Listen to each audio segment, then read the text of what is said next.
The Nigerian Civil War Part 2, when Nigeria turned against itself, 1967 to 1970. By 1967, Nigeria was no longer arguing. It was no longer negotiating. For the first time since independence, Nigerians were preparing to fight Nigerians. Not strangers, not foreigners, but brothers against brothers. This was no longer politics. This was war. On May 30th, 1967, Colonel Chukwuemeka Odumegwu Ojukwu made a decision that shook the country. The eastern region declared itself the Republic of Biafra. To many Easterners, this was not rebellion, it was survival.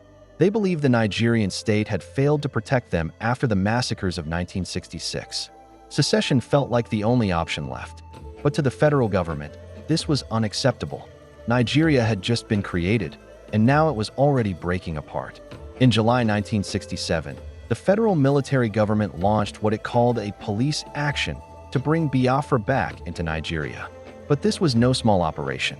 Within weeks, the conflict grew into a full-scale civil war involving ground troops, air attacks, and naval blockades.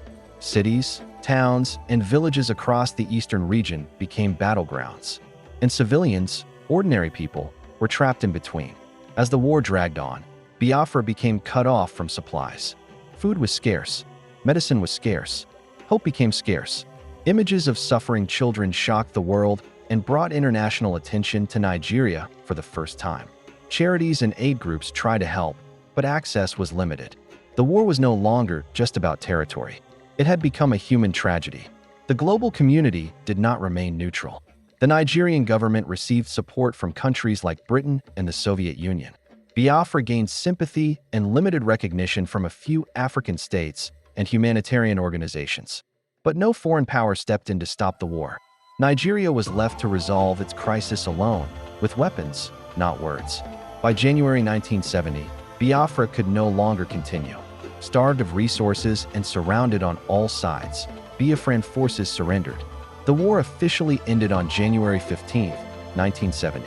The federal government declared a policy of no victor, no vanquished. It was a powerful statement, but the wounds of war were far from healed. The war left behind consequences that Nigeria still struggles with today.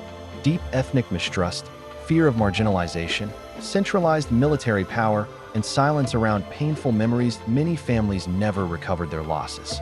Many questions were never answered, and many lessons were never fully learned. The guns fell silent in 1970. But did the conflict truly end? Or did it simply change form, living on in politics, policies, and public silence?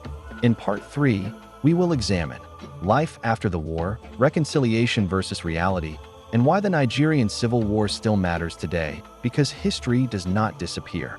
It waits for us to confront it.